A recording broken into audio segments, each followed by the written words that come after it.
Okay, so I woke up this morning and I realized that there's a lot going on in my head that I haven't really shared with anyone really. And I've had tons of opportunities, Oprah, interviews, to go on a platform and share hardships or just really anything that's going on in my mind. And I really don't think any of that is relevant to getting paid to tell your story. I feel like it's kind of silly. So I'm here honestly just to open myself to others and try to shed a light on if anyone out there has ever gone through hardships or whatever it is, just to put a light on it, and so that person doesn't feel alone, because I really know what that feels like.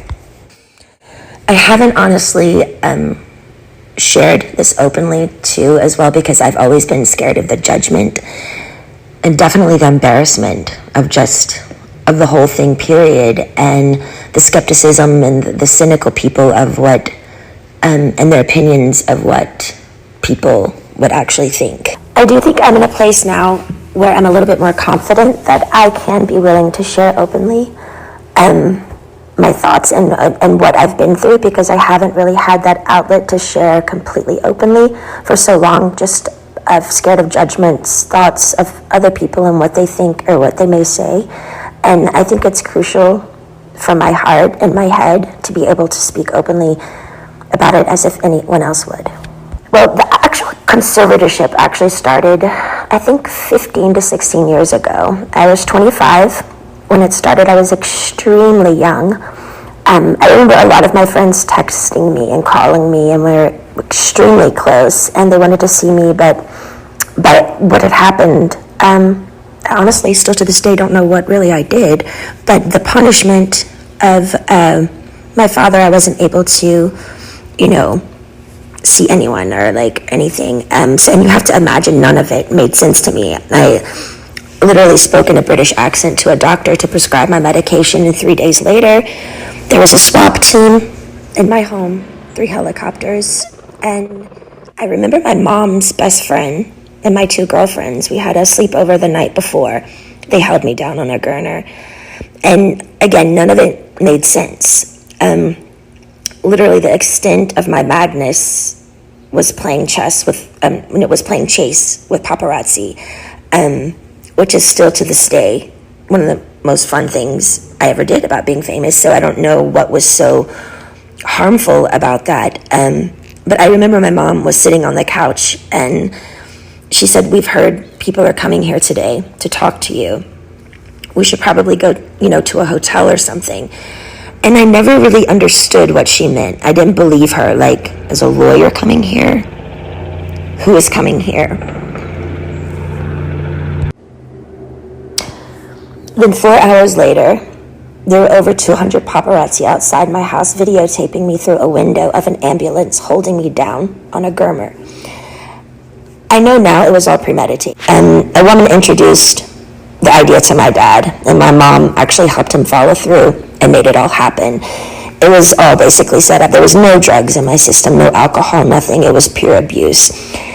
And I haven't even really shared even half of it. I think the main thing I do remember when it started was my dad's control. He loved to control everything I did. I remember the first day he said, "I'm Britney Spears and I'm calling the shots." And I'm like, alrighty then. My brother was a football player. My dad was really, really hard on him when he was younger. Really abusive. And I think when my mom gave him the idea for the conservatorship and his friend, I think he just really regrouped it and made such a really, really overhauling big deal out of it, and it was just really too much. I remember him always being in the office, and my girlfriend was his assistant, and they would just stay in there all day with the door shut, and I was never ever able to leave or go anywhere. My first job, after the 2 weeks of being hospitalized and completely traumatized out of my mind, I did a TV show called How I Met Your Mother, and then I started working on an album called Circus, and started working away right away. All I do remember is I had to do what I was told. I was told I was fat every day. I had to go to the gym. I had to just, and I never remember feeling so demoralized, and just, it made me feel like nothing. And I went along with it because I was scared. I was scared and fearful. I didn't even really do anything, and I had like a swap team, and like none of it made sense to me. So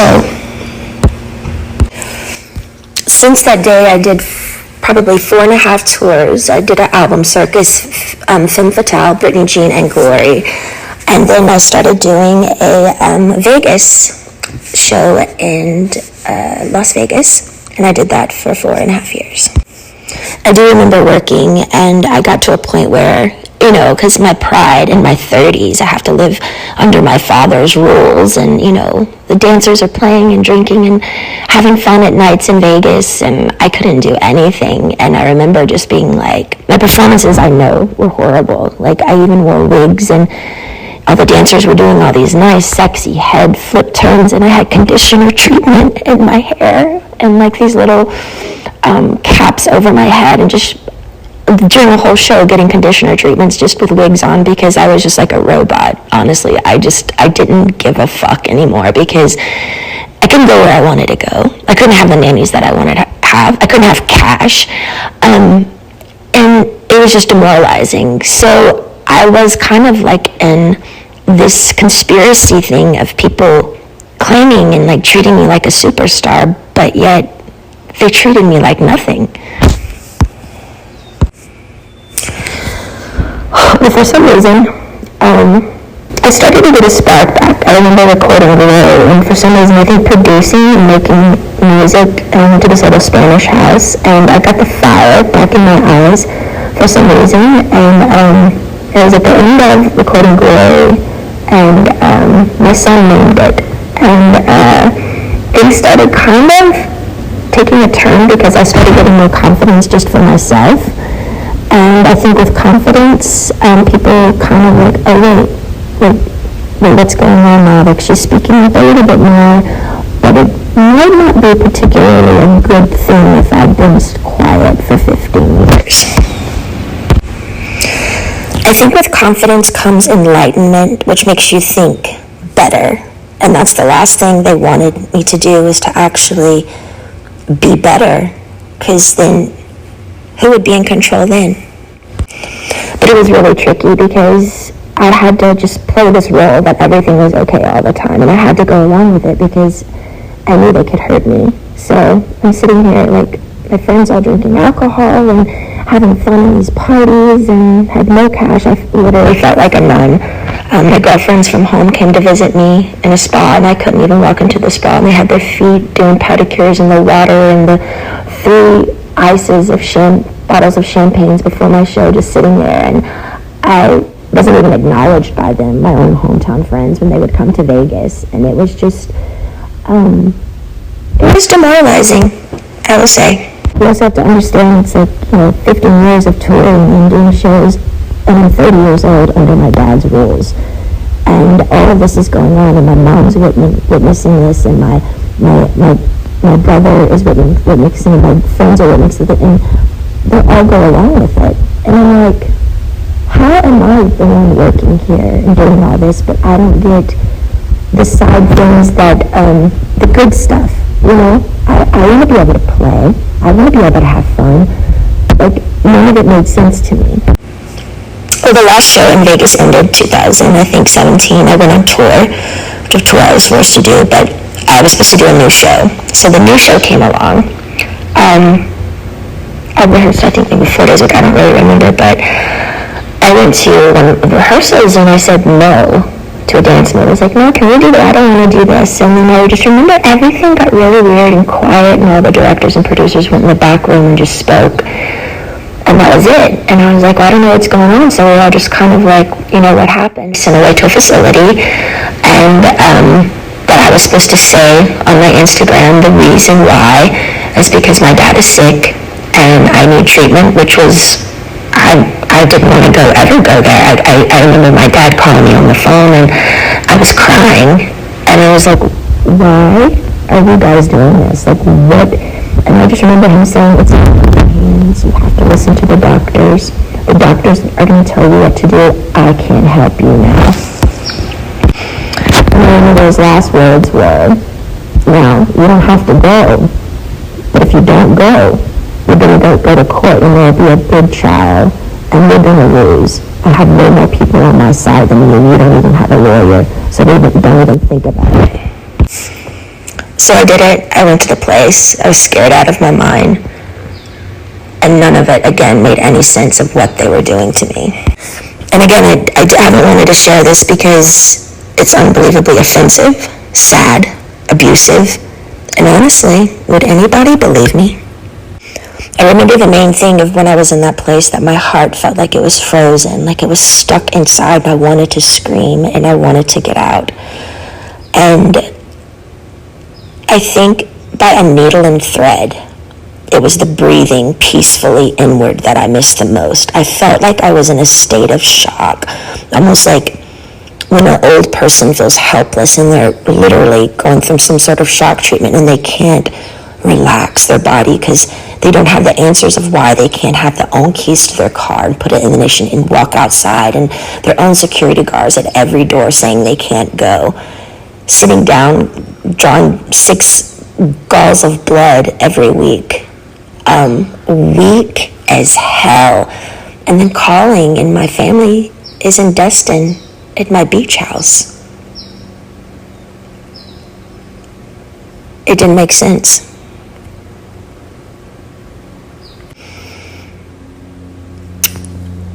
The main thing, to this day, I kind of stopped believing in God at that time because I didn't know how they could have 40 people leave my house a day and me work from 8 to 6 at night, be seen changed every time I changed in the shower, no privacy, no door, nothing.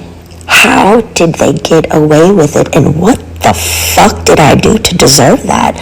I couldn't even smoke cigarettes. People on death row can smoke cigarettes. I missed my AA meetings, although I was kind of forced to go to AA, and I'm not even an alcoholic. I actually enjoyed it because I thought the people were brilliant. They shared their stories, just to share their story, and in a circle of women and men who just are trying to be better people and trying to touch other people. I missed my AA meetings. I couldn't go in. I couldn't have the keys to my car, no cash, no cigarettes, no door for privacy. It changed me, watched me change naked every day. I did work 7 days a week. No weekends were off. They monitored what I ate. From 8 to 6 I worked. Sometimes at 9 o'clock I'd be able to watch a movie. Finally, the owner of the whole facility that I was always texting to try to be able to go somewhere, just get out of the house, that place somehow, he had to let me go because the Free Britney campaign came out with all the pink t-shirts. I saw it on a lot of the morning shows, and people by word of mouth, and I think just by my fans knowing by heart that something was up. I remember one of the guys were on an interview on the street, and he said, you know what, I could be totally wrong, and if I'm wrong, I'll be really, really embarrassed, and I'll just go have a drink somewhere. He said, but I do feel like they're doing something to her right now, and I'm not surely what it is, but that's what my heart says. But the whole thing that made it really confusing for me is these people are on the street fighting for me, but my sister and my mother aren't doing anything. To me, it was like they secretly, honestly liked me being the bad one, like I was messed up, and they kind of just liked it that way. Otherwise, why weren't they outside my doorstep saying, baby girl, get in the car, let's go? I think that's the main thing that hurt me. I couldn't process how my family went along with it for so long. And, I mean, almost half a year, you know? And their only response was, we didn't know. I'm like, I'm on the phone telling you right now, I'm here, please. Eventually, by the grace of God and praying on my knees, I left the place. But I was still scared. I was really, really scared. And from then on, I had support. I needed a lot of support And I found two really, really great people that would come to my house weekly and just help me with my mind, because I didn't understand all the therapy that I had to do there. But why have therapy when it's forced and in like a militant, almost prison-like way that like is where you're not even all there? None of it made sense. Well, I think my strength grew because I didn't reach out to my dad anymore. And they were playing the game of ball and twist of, she's going to come running back to us because, we've scared her and we're the bosses here. But I didn't. I just stalled, and I stalled, and I stalled, and I stalled. And finally, I think they just knew I wasn't going back. And I finally got a lawyer. A wonderful friend finally got me a lawyer. And he really helped me through it. To me, the thing was, I think the trauma of all of it and just the whole thing together, and going down to how much effort and work and heart I put in to what I did when I did work, even down to the details of how many rhinestones are going to be in my costume. And I cared so much. And they literally killed me. They threw me away. That's what I felt like my family threw me away. I was performing for like thousands of people at night in Vegas, the rush of being a performer, the laughter, the joy, the respect. I was shaking over 40 people's hands every night before a show, training weekly, 3 training sessions a week, AA meetings, therapy sessions. My dad literally, I was a machine. I was a fucking machine. Not even human. Almost. It was insane how hard I worked. And the one time I speak up and say no in the rehearsals to a fucking dance move, they got pissed. I feel like the scare tactic and how badly they treated me in the end, I think they thought I was going to come begging back to work again, because they thought, I needed them. Because they put me in an ignorant, scared state of mind to make me feel like I needed them. And if you don't do what we say, we're going to show you who's boss. I didn't play their game anymore. I got on my knees every day and I prayed. I held on like a needle and thread to some sort of existence, because they had made me feel like nothing for so long. I knew in the deepest part of my core, I knew I'd done nothing wrong and I didn't deserve the way I'd been treated. I do think the hardest thing for me was I wanted to use my feet and leave and run or go somewhere. I had to be placed in a chair from like 8 to 6 every day. I couldn't take it. I talked to rabbis, I've talked to grown men about it, and they're like, we don't see how you did it. Honestly, I don't either. And through that, I remember saying, I don't believe in God anymore. I honestly deserve an award for acting like I was okay every day. I thought they were trying to fucking kill me. I remember one time I was backstage and I needed my inhaler. And I opened up to my assistant, because I had my phone with me, which I'm not supposed to have my phone underneath the stage, but I said to her, you know what I'm doing. I was talking to a guy and he wanted to just leave the country with me. We had it all set up to just leave, and it was a secret relationship. And I said, my biggest fear was, what would my dad do if I did do something wrong? What if I left the country? What if they found me, and what would they do? And I said, I feel like they would lock me up or something, or really hurt me. And she looked at me and she said, are you kidding me, Brittany? Your dad would never do that to you. And I didn't even do anything wrong, and he still did it. I'm honestly more angry at my mom because I heard when reporters would call her at the time and ask questions of what was going on, she would go innocently hide in the house, and she wouldn't speak up. It was always like, I don't know what to say. I just don't want to say the wrong thing. We're praying for her. I feel like she could have gotten me a lawyer in literally 2 seconds. My friend helped me get one in the end, but Every time I made contact with a phone, my phone was tapped, and they would take my phone away from me. And again, I get nothing out of sharing all of this. I have offers to do interviews with Oprah and so many people, lots and lots of money, but it's insane. I don't want any of it. For me, it's beyond a sit-down, proper interview. I had no contact in that place for so long, and my heart would just want to stand up in my family's faces and scream and cry and throw a tantrum and go back in time and do exactly what I wanted to do at those times. Yeah, and might even spit in their fucking faces.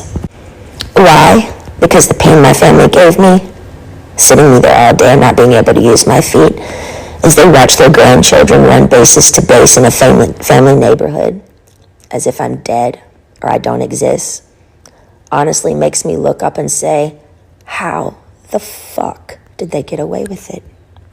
How is there a God? Is there a God? Giving 8 galls of blood weekly, not being able to stand up. I was so weak. And my family's at my beach house. I was scared, broken. I'm sharing this because I want people to know I'm only human. I do feel victimized after these experiences, and how can I mend this if I don't talk about it? I have an amazing song right now with one of the most brilliant men of our time, and I'm so grateful.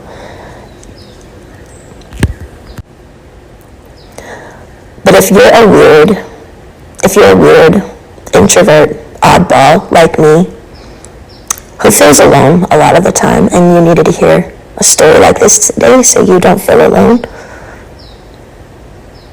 know this, my life has been far from easy, and you're not alone.